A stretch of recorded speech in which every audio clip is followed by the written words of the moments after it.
all hockey.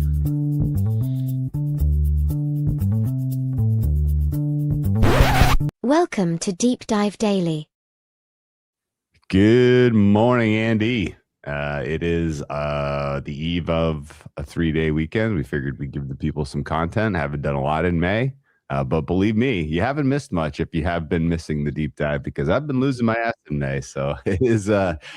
It's been a long time since I can. I wish the NFL draft was the last big winning day that I had. So it's hoping that things turn around here with the French Open on tap. I very much fine-tuned my process and my numbers, so I'm excited to make some bets. You haven't figured out Hamburg?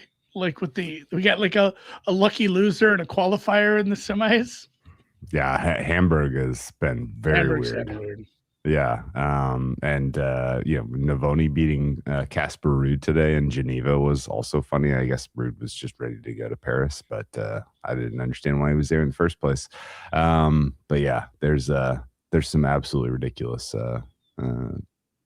warm-up tennis events being played. But yeah, excited for the French Open. I guess despite not winning, enjoying the second round. I mean, the third round of the NBA playoffs here. There's been some good games. Yeah, what's your kind of observer's opinion of the finals, the Spurs and Thunder? Yeah, I saw somebody push back on that, saying what a good matchup the Knicks have. It's like, I guess, but I can't speak all that well to that. I don't watch enough basketball, but I don't know. I've watched all these teams play, and it does feel like the obvious thing that everyone said and you've said for 6 months at the Western Conference is probably a little stronger right now. I wish my Timberwolves would make the move to the East. That's kind of telegraphed at some point here. I think they could at least be in the Eastern Conference Finals. I guess they did make a Western Conference Final the other year, but boy, it's starting to get personal now. Like every time that a Minnesota team gets eliminated, they make more and more of these graphics. It's the longest drought, and I guess I'm just used to it. I don't give a shit. But man, now it's kind of depressing. I was like 7 years old the last time I saw a banner, a parade. And granted, and what sucks is like we don't really count some of the minor leagues, the lesser leagues, because the Lynx have won like 3 or 4 times. The women's hockey team won like the first 2 championships, but those don't get the fanfare. We don't get the love for that. So it has been a long time up here. It was a long way around, and yes, the Matthew Schaefer. You know what? And I bet Matthew Schaefer on a prediction market, and they gave me like 99% payout like 4 months ago. So when he won, I had people like texting me and like, yeah, I'm like, I spent that money. That money is like gone in different accounts or spent or lost. Like that was a long time ago. Although congrats to him. I don't know how frequent this is, but there's like 180 points or 180 voters. And he was a unanimous Rookie of the Year. Awesome. Yeah, it was pretty apparent that he should have been, but good job by him. That's about all the hockey I paid attention to. When I was in Colorado the other week for a family vacation, family getaway, and I noticed that the Wild were playing there that night, and I almost went. I said, I should go to a Wild game. I haven't been in years and years.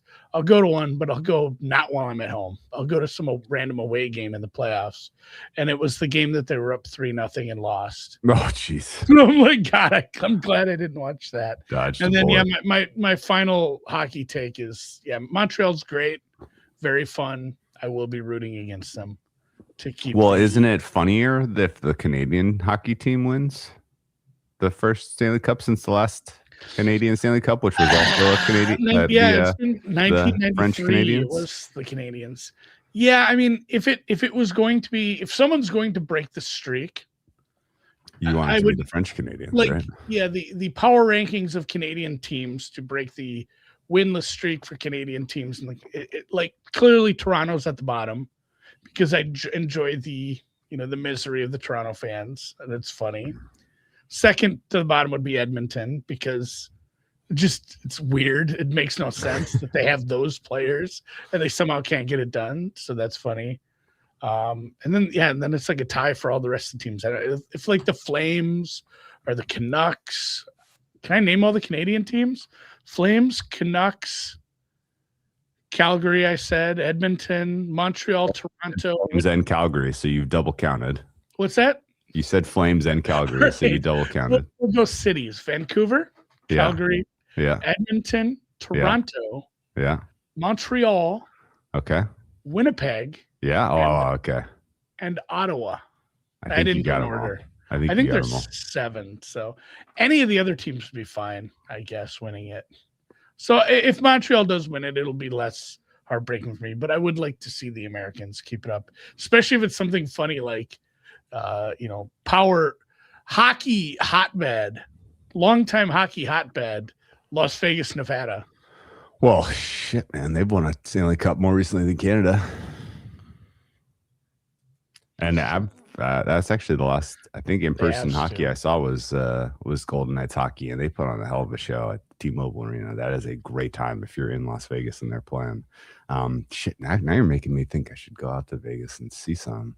They're up 1-0 on the Avs. I don't know if they're good enough to win that series, but that would be freaking sick.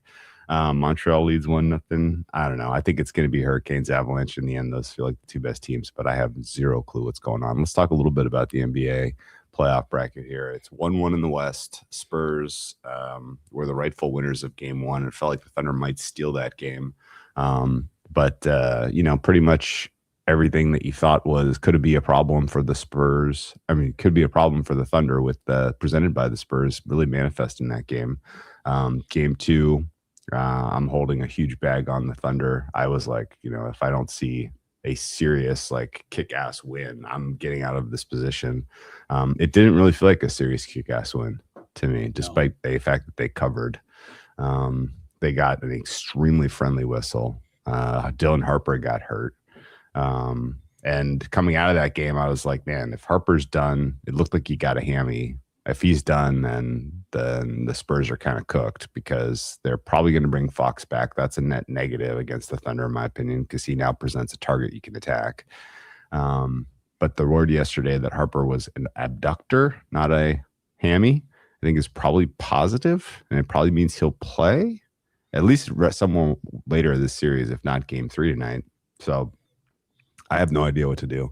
I'm holding on for dear life and feel like I'm rooting for the wrong team. And it's not an enjoyable experience. I would much rather be, kind of pulling for the Spurs here as the future of the NBA, because the Thunder experience is pretty. It's a pretty tough hang, honestly. What's your opinion? Yeah, I watched some of that game 1. I don't know. I don't bet basketball enough to have strong opinions, but it looked like fairly equally matched teams, and I think we're going to get a long series on both sides. Maybe not. I don't know. We got to see Cleveland pick it up a little here, but I feel like 6 or 7 on the West, and maybe 5 or 6 in the East, and then we'll see how evenly matched the finals actually are. If it's truly the West is that much more dominant, but fuck, Wemby is just a lot better than Chet, I think, is my takeaway. Is that a fair take? Oh yeah, of course. They're in different universes. Everything Chet does well, Wemby does much better. Yeah. And they're very very similar, kind of the similar roles on the floor in general. I was little tongue in cheek there. Obviously Wemby's probably it's like SGA is the MVP, but man, Wemby's the best player. Do you think watching the game? It absolutely makes sense. I mean, Wemby's the most valuable player in terms of points to the spread. Yeah. Wemby's also. And then there's these crazy stories about him dribbling a basketball up a mountain slope, like some sort of freaking 80s B movie kung fu shit.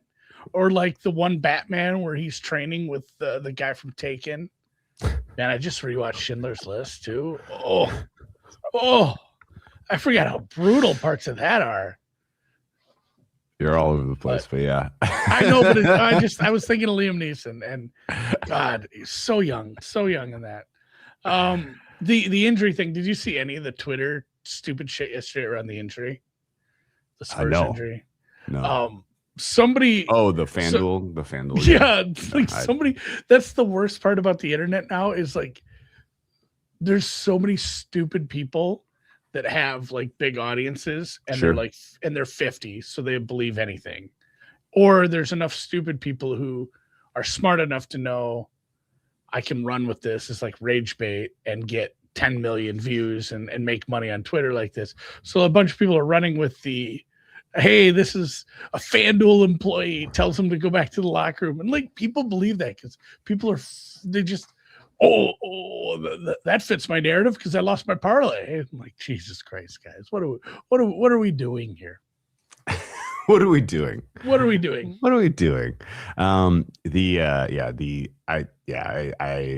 tune all of that noise out. There is so much noise on Twitter. It's truly an hell on earth. But the Dylan Harper injury matters. He's obviously like he is coming into kind of the like a very impressive state of quality of play, and it was a bummer to see him get hurt. His performance in Game 1 was pretty magnificent, and if he played that way for the full series and was able to kind of let the Spurs not expose De'Aaron Fox, I think then they were going to actually be set up pretty well for the upset. If bringing Fox back, I think is going to be a pretty serious negative for the Spurs starting tonight. Probably, I'm guessing Fox starts tonight, and that's a problem. And it's not anything to really kind of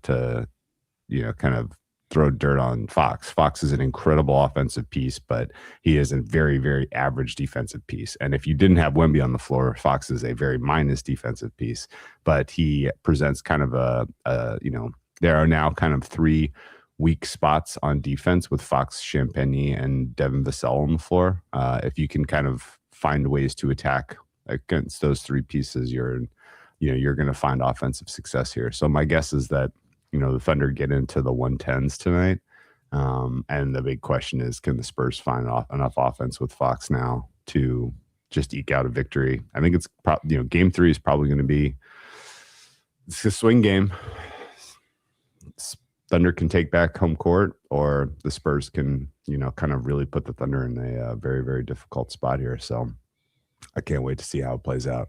I effectively feel like I have already bet the Thunder at price because I'm holding so many Thunder futures.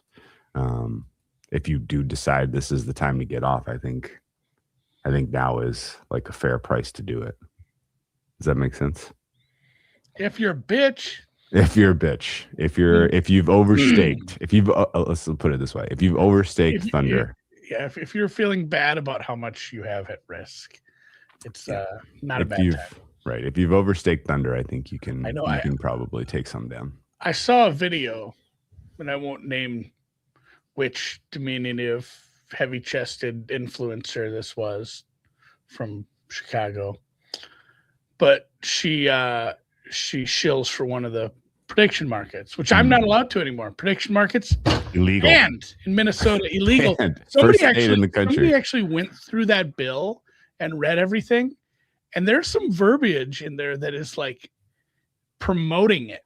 If you were basically said, like, if you did a YouTube show and promoted it, the way the wording is, like, it's a felony, which, this stuff isn't going to go into place until August anyway. And they're going to fight back. This is going to be a long, protracted battle anyway. But it's funny. It's like, God, could I be just ripped out of my chair mid-show by the for promoting it? Either way, she made a video promoting like what makes Polymarket different, and it was like you're trading. If you bet the Jets and then they get better and then the price goes down, you can trade your way out of it. Like people have been doing that with not that I'm shitting on prediction markets. The more ways, the more outs, the better. But it's just funny, like you should hear yourself here. Like people have bet the no on things in the past or hedged their way out of it. It's funny that we weren't able to do that before prediction markets. Yeah. Especially, I mean, God, with Circa now, like how many things they have for no. Did you take your stake off? Like, did you zero your account? For what? Kalshi and whatever else your prediction marketing. I should. You didn't though. You didn't. No. You didn't read the news and think like, now is the right time to not get this locked up. Like I did, and a lot of it is just this stuff's not going to go into place immediately.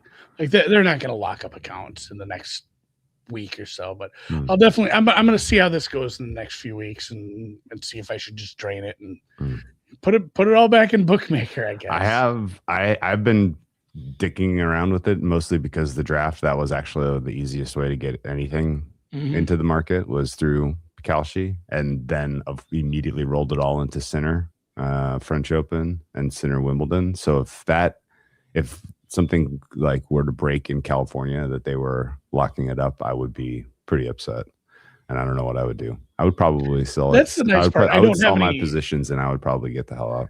Yeah, I don't have any, like, it's not sitting in any long-term positions. That's why I'm not worried. I could just, the money could be out this afternoon, which is fine.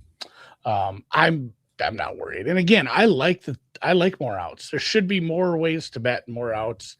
Like even Cal, my friend Cal, sure, in Texas. Your friend. Yeah, anyways, you're a very good friend. Yeah. You know him. He posted a Kalshi ticket the other day. And I said, "Oh, look at you, prediction market Cal." He's like, "It's hard to argue when they have the best number by a lot." He's like, "It's not, again, it's the same thing. Having more outs, finding good numbers, because if you bet golf outrights, you only hit, a few a year, and if every one of them is 10 points higher than what it could have been if you just stubborn and bet at one book only." That makes a big difference for all the losers you have to bet. You got to bet a lot of losing golf outrights if you want to hit a few a year. Yeah. Ask me how I know. Because I bet a bunch of losers last week. I am risk averse because I have lived through a lot of lessons learned the hard way about counterparty risk, going back to 2006, 2010, 2000, that kind of time window. I had at least 5 figures evaporate when Wessex went sideways. I lost a shit ton with the FTX stuff, and that was recent. So I don't know that I have like sincere questions that Kalshi is going to always be a thing, but the idea that at some point you get,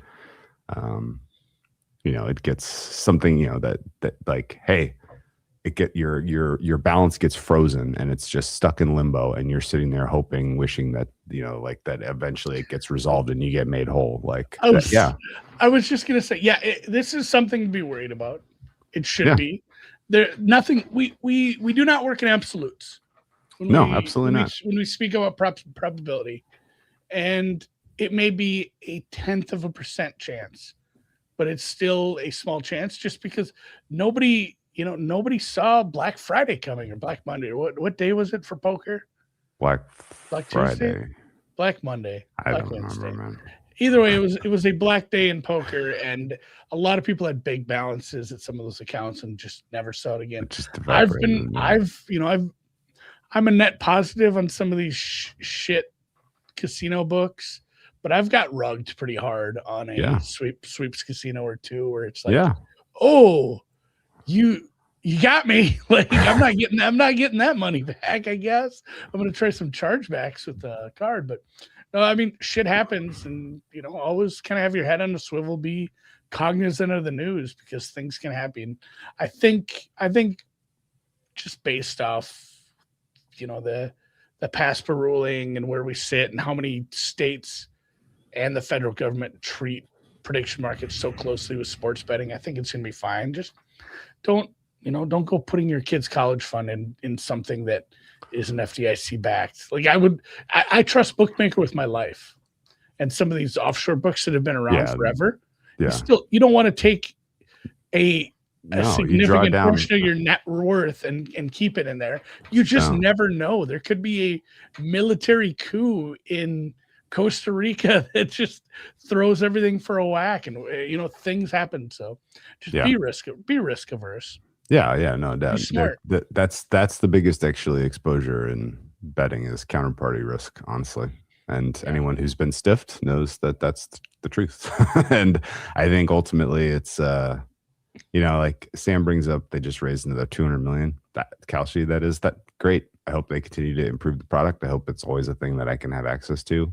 If we are 10 years into this and this is like a no doubter, then I could see myself doing most of my action through this type of endeavor, like no question. But as it is now, like that type of number is not big enough for me to say that the whims of politics don't eventually sweep this into a territory where my balance is frozen and I'm like, how did we feel about Nitro 5 years ago?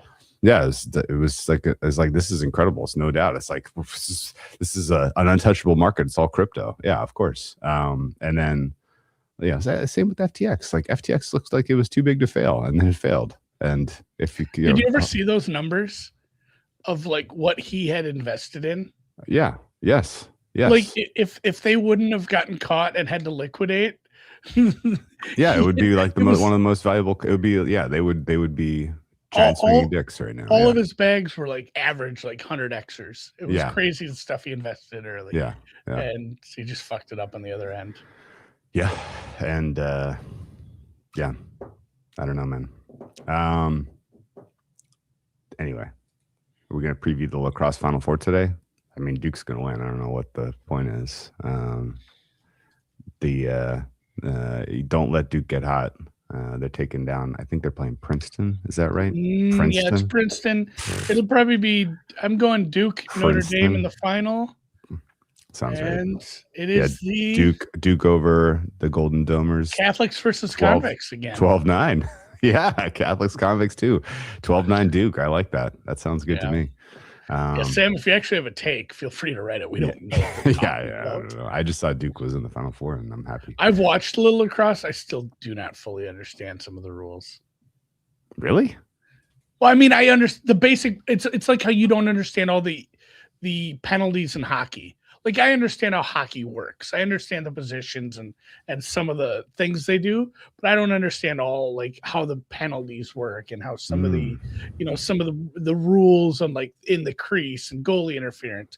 It's kind of like that. I understand that you're trying to put the ball in the net and you have, passing and whatnot, and you can go do this and that. But then there's like, I saw a free shot once. I didn't understand. There's like penalties. We didn't have a lacrosse team where I grew up. So I never have attended. I suppose Drew's prep school was big in Massachusetts. Number 2 lacrosse team. Prep school, man. I know. I went to a public school that called itself an academy. So I do like that when a public school churches it up a little. Duke is Sam's foil. I see. Sorry to rub it in then. My bad.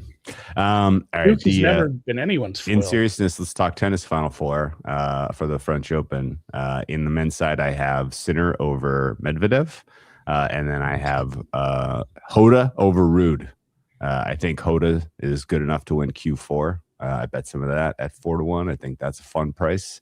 I think Rude is probably your best player in Q3. I don't think Djokovic is going to stand up and be a problem for Rude on a path to the Final Four on the men's side.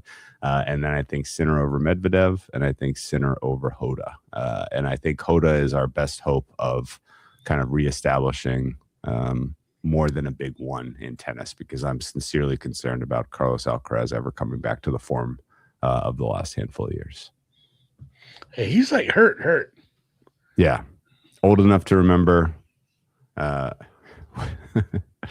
What is Schipple? Chappelle? It's not real. Okay. All right. The wrist injury. The wrist injury that Alcaraz is dealing with is important. I mean, it's concerning for a number of reasons. Apparently it's not as serious as what happened to Dominic Thiem or Juan Martín Del Potro. Do you remember those two players? Extremely, extremely fun and awesome tennis players to watch play, whose careers were cut short by wrist injuries on their forehand side. Concerned. is the level of we're at DEFCON 5 for Alcaraz coming back to kind of peak form. Hold up, isn't the lower numbers worse? DEFCON 1 is like the worst. Nuclear Imminent. annihilation is imminent. Yeah. So you say we're only at 5? We're at 5. Yeah. Okay. DEFCON 5. Yeah. Monitoring. We're at heightened alert. Everybody's at their stations. We're at heightened alert right now. Yannick Sinner, I think, wins and completes the career slam without losing a set. He is that much better than the rest of the field. The only weaknesses in Sinner's game right now are the fact that it's going to be hot and maybe he gets tie because he's played a lot of tennis. He has done something that not a lot of other people have done. Not a lot of other people have won Monte Carlo, Madrid, and Rome in the same cycle. It's a rare feat, and it's very tough, and it's a lot of time on court. So definitely kind of back of my head. Not a lot of people. It might just be the one other guy, right? Maybe only the King of Clay is maybe the only other guy who's done it. I haven't checked that though. Speaking of the King of Clay, right now Sinner's in like the minus 300-ish ballpark. Let's see what bookmaker has currently for Sinner to win the title. This is just fun. Fun to compare locally. Is it 275 minus 275? I think that's right. I think that's about where we're at last time I looked, which is wild because like Nadal. Oh, they closed the. Nadal is better. Stupid. Obviously, he's the best to ever do it, and his prices were never this high because he played in an era where, hey, guess what? He's not the clay guy. Joker's not the clay guy. Even at a point, Andy Murray's not the clay guy, but they're all really, really good. And even if they're not clay specialists, one or two of them are going to push your ass. Yeah. And you got to face at least one of them, maybe two. And it was tough. And so we used to be like, Jesus, Nadal's minus 110 to win all these matches in a row. And now we got a guy who's clearly not nearly as good on clay. A very, very, an elite tennis player. Absolutely elite. Oh, you think? Yeah, but he's just not in the realm of those other names yet. Yeah. But he's just triple the price because incredible. The competition is just weird at this point. Yeah, he's that much better than the rest of the field. It's all relative. So not a sponsor, but Kalshi has Sinner at 73%, which is what? That's like a little under minus 300. It's like minus 285-ish if you care about that type of pricing. I speak in percents now, so 73%.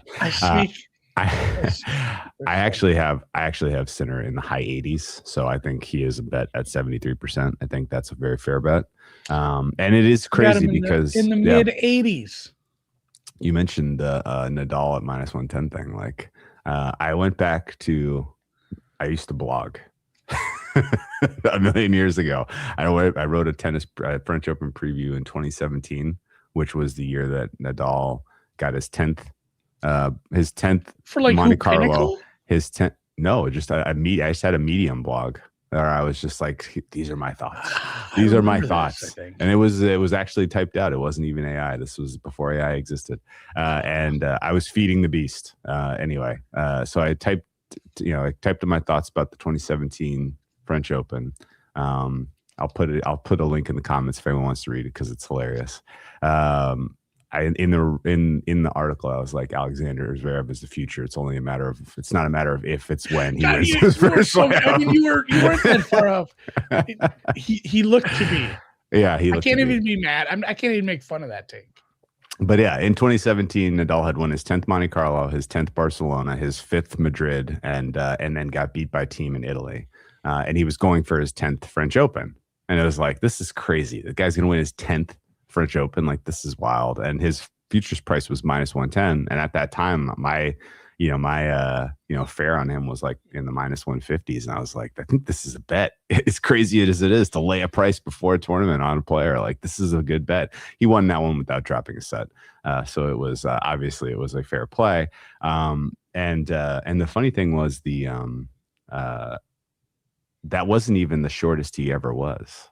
Did you know that there were some years where Nadal was minus 200, minus 400 was the shortest that he ever closed for a French Open. And then Interestingly enough, that was 2009. His pre-tournament outright odds were minus 400. He lost in round 4 to Robin Soderling that year. So Did Soderling win that whole thing? No, Roger Federer ultimately. Fed? That was his only French. That was Fed's only French Open. He needed Soderling to take Nadal out at the knees, which was one of the weirdest tennis matches that's ever been played. Anyway, 2010 Nadal closed minus 270. He won without dropping a set. 2018 he closed minus 255. He won and lost one set overall. 2008 he closed minus 250. He won without losing a set. 2011 he closed minus 250. He won, dropping 3. So yeah, he closed minus money to win a French Open 10 times or 11 times and won 10 of those. The only time he didn't was when he was minus 400, which is pretty wild. All that's to say that the only time a man has ever been priced shorter than Sinner for this French Open was the one time Nadal was minus 400. Federer never shorter. Djokovic never shorter. Like we've never really had a big one. Is this the Alexander Zverev championship then? And who is our Robin Soderling? Alexander Bublik? Maybe. I was going to say we need a Swede. Is it going to be a Yammer? No, I don't think so. I don't think there's a Yammer in the draw. I don't think there's a Swede in the draw, which is kind of wild. No, if there's an out of the left field, how the hell did that happen? It's probably Bublik in his quarter, I guess. I don't know. Yeah, I don't know why. I don't know why bookmakers lagging on pricing. I think Elias is the highest rated Swede right now. Is Demonauer in his draw? Demonauer has never beaten Sinner in 10 tries, 11 tries. It's one of the most lopsided and every one of the losses has been like a non-compete. Draper is perennially injured. He is not a factor. He's not in this draw. I mean, my general opinion on men's tennis is that we are going to live through the big one era until someone else steps up. And I don't know if it's Alcaraz coming back to full strength that challenges Sinner, or if it's another one of the young guys that finally, that comes along and really goes toe to toe with them. But to me, it feels like Hoda. That's Jodar. Jodar. Hoda. He looks to me like the most complete package in terms of has the physical tools and the physical kind of build to be a elite level tennis player. And he's 19. He broke out this clay cycle. If he makes a run here at the French Open, then I think next year we could be like have a real conversation of will the reign of terror finally be over? Because Sinner winning the next 4 majors, I think, is very real. Next 4 majors, next 4 slams. I don't know why I'm going back and forth. Anyway, makes me not want to watch tennis. But no, the coverage is so good, dude. It's on HBO every morning. Like everybody has HBO. So I will say that because I am a constant. You can stream it on HBO every morning about golf coverage and how bad golf coverage can be. So where it's like, hey, we're gonna put this on TV for 2 hours in the afternoon on Thursday. And better hope you figure out the streaming services because you need them. But you're correct. Like the coverage of the French Open is so elite. Like you can watch everything. It's up there with one of the golf majors. It is. And Andy is correct. Just watch the women's. The likelihood that the women's tournament is more entertaining than the men's tournament this year is about 99% at Kalshi. You can't bet that at your local book, but at the prediction markets, women's tournament more entertaining is 99%. You can take your pad if you bet that a month ago. It looks awesome. We have a big 4 in women's tennis right now. I would qualify on clay at least that Coco and Iga belong in the discussion of the big 4 with Rybakina and Sabalenka. Once we get to grass, it's a big 2. Hard court, it's a big 2. But I think on clay, this is a big 4. Coco is your defending champion. Coco got the absolute cherry draw among the 4 women. Her quarter is wicked soft. And Iga got the absolute draw of death, not just because a lot of very good women's tennis players are in her section, or in her quarter, but women who she has had a specifically tough time defeating. Did you see that? They put Ostapenko in her potential round 3 opponent. They put. All it takes is one match to catch that. Women's is more entertaining than men's. It's Penko making faces. Yeah, surely. So there's a potential for an Iga Penko head-to-head in round 3, which is freaking awesome. The hottest women's tennis player on tour right now is Miss Marta Kostyuk of Ukraine. Her numbers are just diabolically good right now. She may be coming into like the peak of her powers at age 24, and she could ultimately come through Q3. Svitolina's in there, of course. She's playing great tennis, although I've been very, very burned in the past, believing in her after watching her crush in Rome. For some reason, she plays great in Rome, and then very rarely parlays that into playing great in Paris. So I'm on a little bit of beware on Svitolina. But yeah, it should be a great tournament. If you said what is the best, the most fun outright to play, we are locked in on Coco to repeat at 10-1. I think fair price for her should be, she's like around 20-ish% for me, 18 to 20%. So is there is there somebody on the men's side you'd parlay her with? Yeah, sure. If your book will allow that, yeah. I would be fine with a Sinner Coco parlay if you want to juice it a little. The highest confidence bet I would say though for me is I think Rybakina wins Q4 pretty comfortably. That's available in the plus money range in some places. I got to figure out who's doing the market making for tennis at Kalshi, because they should open some quarter markets. I only see one. I only see the maker, outright. not a taker, Drew. You can request markets. You can? Have you ever done that? You can be the book at some of these places. Yeah, but have you ever I'm terrified of that. Be a man though. Offer some no's. Offer some no's. I'm gonna offer. Be a maker, not a taker. Okay. That's like the new don't litter. Yeah. Yeah. Although the amount of AI stuff I use, I'm sucked down Lake Superior already. Have they flipped the token usage on you yet, to where you spent your entire? I'm on the $100 a month Claude plan. Okay, and they're not throttling you. They're not throttling you. No, I spend a lot on that because I use it for a lot of things. Okay. I spent a good hour making a very comprehensive checklist sorted by region, item type, location, etc. for 100%ing Tears of the Kingdom. Like it is comprehensive because it's going to be hard. It's hard to get everything. There's 1,000 Koroks. 1,000? Yes. Okay. Well, if you don't know what Andy's talking about, he's of course talking about the sequel to Breath of the Wild, the incredibly successful Legend of Zelda franchise on Stitch. You playing on Stitch 2? Stitch? Switch, whatever. Switch 2? You playing on Switch 2? Switch 2, baby.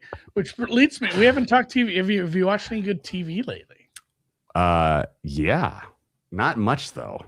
I got some beef with some stuff I have watched. One of I forget who it was. I should have looked this up so I could give him credit, but somebody in the NRAS Discord was like, "Hey, Survivor 50's coming up and Aubrey wins." That was available on Kalshi, and people are mad about that. I dumped on that, and so then I was like, "Well, I better watch since I now care." And I watched, and it was terrible. The whole season was awful. I was embarrassed. I was embarrassed for everyone involved. It was awful. And then they fucked up in the finale. Did you see or read about this? No. Like it was hilariously poorly done. Like, I don't know what's this they may just end it as after this as badly as it went, from what I can tell you. Although it also feels like Survivor is the only thing propping up CBS at this point. I don't know what else they have as far as Blue Bloods content. Anyway, okay, whatever that is. Whenever I watch a game on CBS and they have to like promote, a TV show they have, yeah, it's like, Oh, they're all just Yellowstone spinoffs now. Everything. It's either like fire show, cop show, hospital show, Yellowstone spinoff. That's all they Yeah. have. Yeah. That and Your old Sheridan left. people love. Sheridan left CBS too, so those are going to dry. The Yellowstone spinoffs will dry up at some point, you would think. Anyway, no, the good new TV I've watched. I can't believe you led with Survivor. Ugh. Well, no, I remember just when it had first to came out, Drew. I wanted. Survivor 1. It was I was awful. so excited. Well, I was so excited I'm about saying, it. Sorry, 50. Yeah. No, I was so excited about Survivor because I thought it was going to be some legit like survivalist stuff, and they're on the island. They have to figure out stuff, and then you watch it, and like they're clearly staying in a hotel. Like this isn't real. I watched one episode. I was so mad. I'm like, this is dumb. I'm not watching, and I haven't watched the previous or the following 50 seasons either. Yeah. I'm not a big Survivor Big Brother guy. You may that was a good take. If you are someone who likes that type of reality television, Netflix made a competition or it made a show to take on The Traitors. The Traitors is kind of hilariously bad television watching. It's like if I'm watching like basketball or something on my phone and you know wife puts on The Traitors, it's like good second screen kind of thing. And The Traitors is keeping Peacock propped up, so I hope it remains popular. But I need a timeout here. Yeah, go ahead. Finish that thought.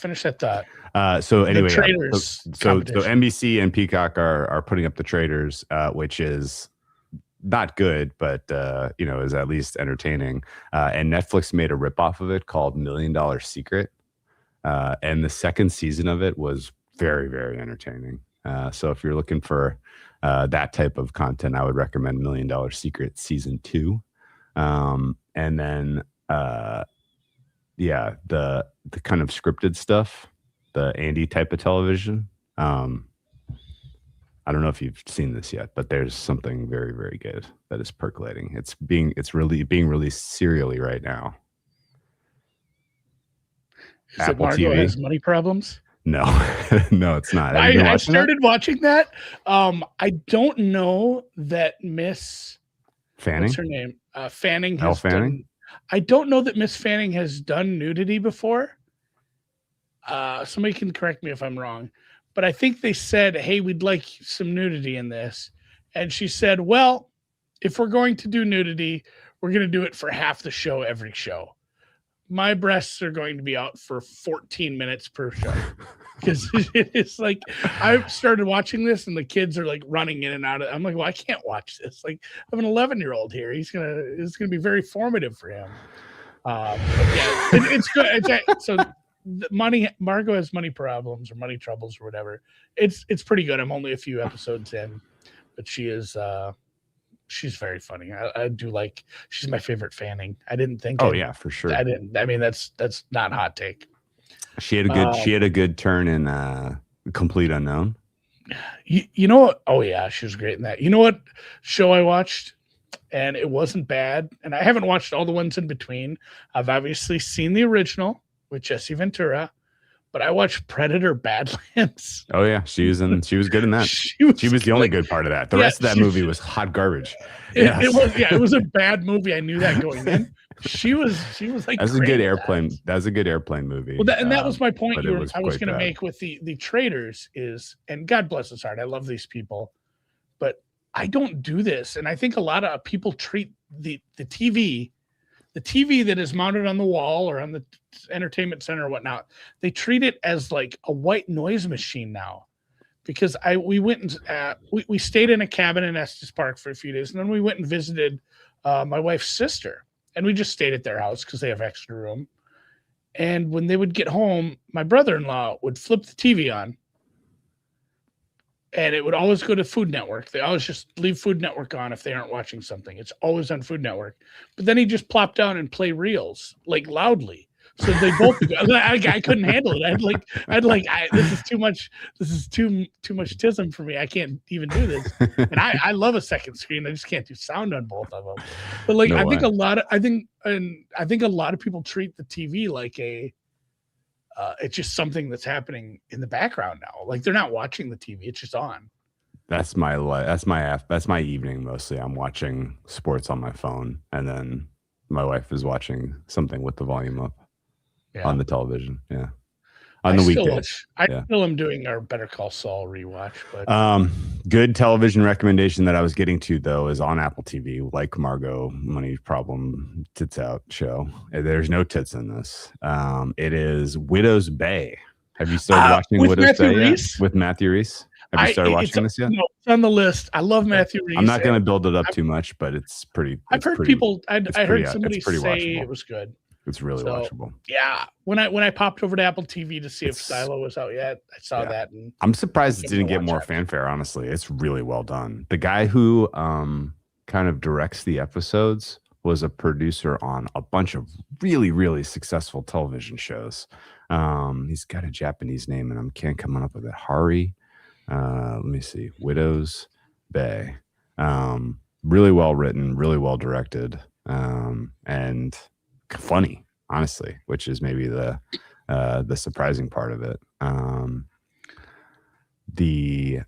Highly recommend that on Apple TV. That's been the best probably new show that we've seen, I think, all year.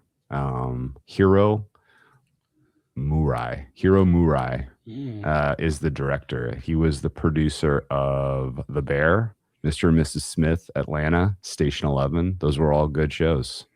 And this might be the best of them, Widow's Bay. It's absolutely killing so far. It's coming out serially, though. And if you want to binge it, I think wait until like June 17th-ish. But yeah, that's been a lovely find. I haven't done the second seen this season. year, probably.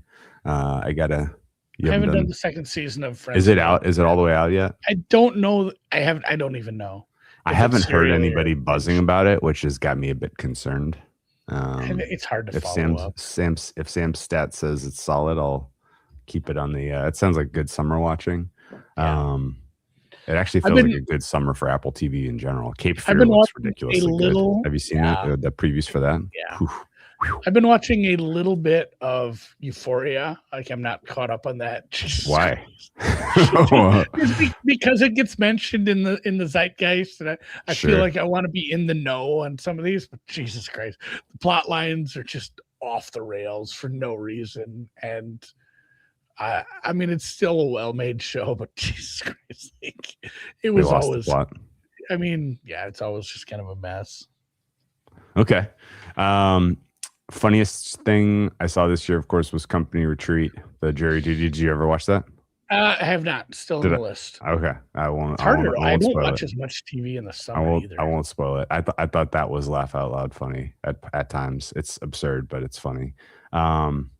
You know what else I watched that was kind of out of the blue funny, and I like, my wife wanted to put this on, and I was like, no, I don't want to watch this because it had such bad vibes around it. It was the FX like serial comedy English Teacher.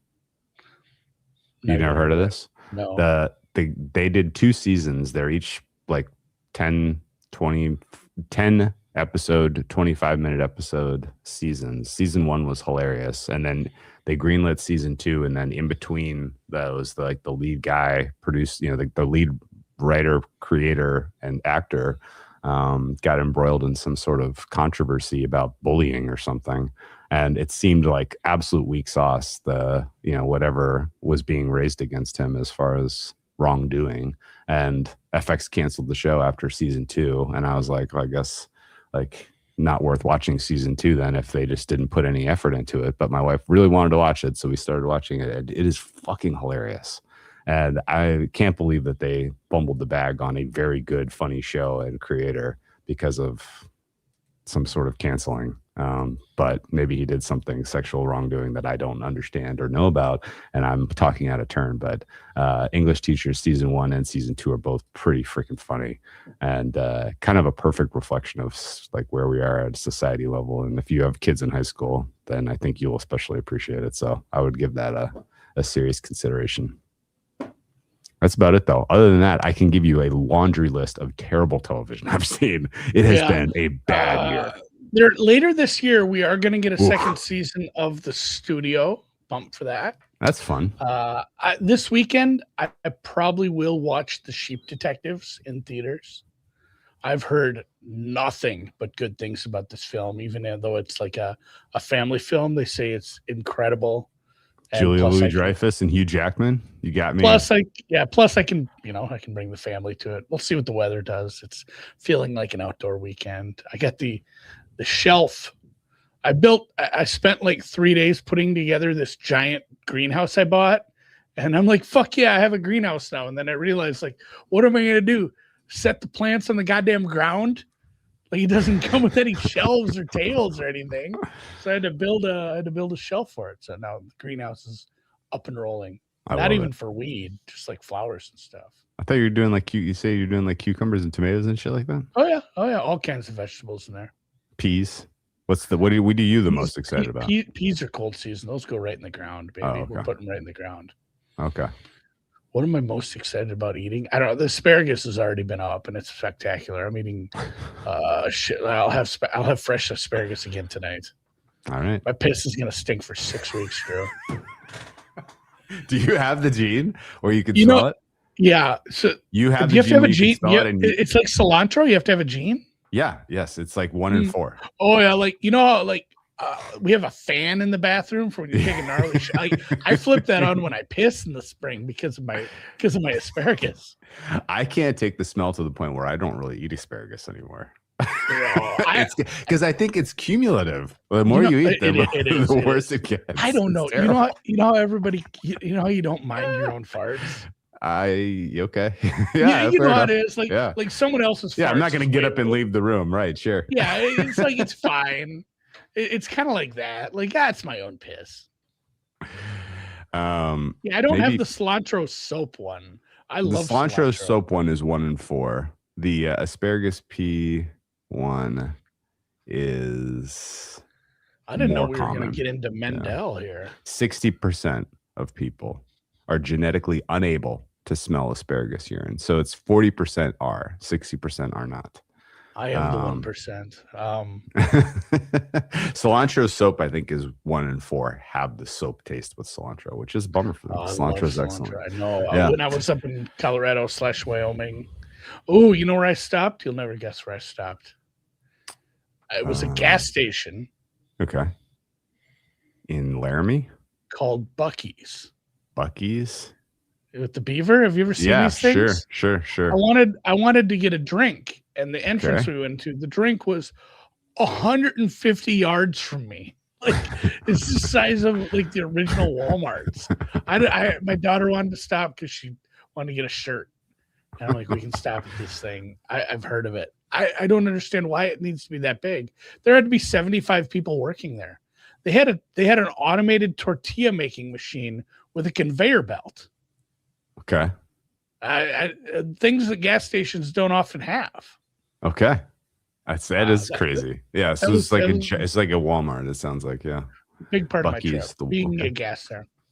Very cool. All right. Well, what are you cooking this weekend? Anything fun? I am going to go to the grocery store later today. Everybody wants something different. When I asked, what should we put on the grill? And it was a whole bunch of different stuff. I'm like, oh, good. Although I got something from Aldi the other day. It is like a salmon steak that they slice in the middle, not all the way through. Then you know how you push it together and it creates a hole in the middle? Yeah. And they fill it with like seafood stuffing, like crab stuffing. Stuffed salmon steak. It's like $12 for 2 of these. And they're crazy inexpensive. They're thick. Is it actually seafood or is it like fake crab, like fish? I don't know. I'm gonna have to dig into this. Yeah, because it was almost too big of a cut for like me for one person because we had some risotto and vegetables as well. But highly recommend trying that thing out from Aldi. That was good. I'm gonna go to my normal meat spot. I'm probably getting a steak. A couple of people want brats. I think we'll probably do some chicken skewers or something. We'll see. I love it, man. I just got back from wine country last weekend. Spent 4 days up there. It was incredibly fun. Got to try a lot of the brand new released 2023 Napa cabs. They are outstanding. And I was excited it. Yeah, I think we have like a 3-way race going right now: 2018, 2021, and 2023. which are all looking like they are competing for vintage of the decade, or like of the last 20 years, probably, I would say. And if you find 2021 Napa cabs, like they are absolutely singing right now. I would highly recommend that with the steak. And if you find 2023s, man, they're, prices have really, really, really come down on some of the elite stuff. I think it's worth buying the 2023 crop if you can find it and start building out a cellar, and you'll enjoy it for the next 20 to 30 years. So the standouts we tried were Dakota Shy, Contessa, Stones, Checkerboard, Coruscant, and of course the Halls, which I'm a member of and I get all the time anyway. But yeah, the 2023 Napa cabs were just as good as you could possibly imagine. 2024 Pinots from the Sonoma Coast were freaking awesome. Russian River Valley, Sonoma Coast, Santa Lucia Highlands, Santa Cruz Mountains. I tried all 4 regions, and I would just absolutely spam by 2024 Pinot from California right now. It was all kicking ass. You wouldn't necessarily serve that with a steak Andy. That would be more served with your salmon. But yeah, it's a really good time for California wine. Did you feed any donkeys?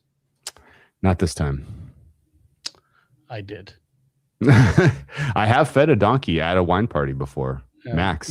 My wife took me to some random place in South Dakota. Not a random place, it's like a national park, but there's this wildlife loop, and there's a bunch of donkeys that just live there, and they know to come up to the cars because people have been feeding them carrots and apples forever. I love it. So like you walk through this part, and these donkeys just like run up to your car and want food. So what'd you feed them? We had a bunch of carrot sticks in the cooler. Huh. So they ate like a whole bag of carrot sticks, just little. You kind of got to be careful. Yeah, they got teeth. You're supposed to put it on your open palm. I know, but I don't like the feeling of that.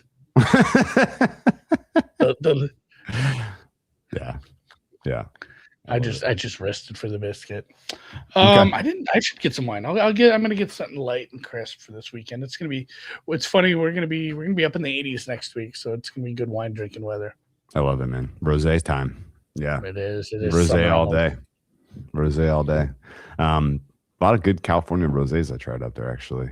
Rosé of Pinot Noir now is becoming a popular production in California, and you can get extremely good stuff for $20. Rosé of Pinot from Sonoma Coast. Well, let's call it here. Hopefully you guys enjoy your long weekend, and you enjoyed our rambling. We didn't talk any football. I was going to ask you what you thought of the schedule release, but you know what? We got plenty of time to talk football. People sit and break down the schedule releases like there's something to find. And I get there's a few people who will bet early lines into a game that they clearly think is wrong. And if you want to sit on that money to get 4 or 5 points of CLV 8 months from now, that's fine. Like I think that's, if you have the bankroll, elasticity to do that sort of thing, you're going to get some good numbers, because I think that's pretty easy to pick out some spots where teams are matched up that are probably at least directionally correct one way or the other, where it's like they have a 80% chance that they're going to get worse, 20% chance they're going to get better. You're going to be right more than often. But otherwise, with these schedule releases, we know who these teams are going to play like 8 weeks before that. I mean, it's as soon as the Super Bowl's done. Sometimes you need to see it sequenced, though, to realize how. Yeah, the sequence. You're right. The sequencing matters a little, but not nearly as much as the opponents. And I don't think you can take away a ton with that. It's just something to fill the time, honestly. At this point, I am starting to get into my NFL prep, though. It's about that time. We got about a month before we really start digging in. Cool. All right, well, let's call it. Sure. Memorial Day weekend. R.I.P. Kyle Busch, man. Yes, that's yikes, man. 41. Anything can happen. Sad. So, live your life like it could be your last day, I guess.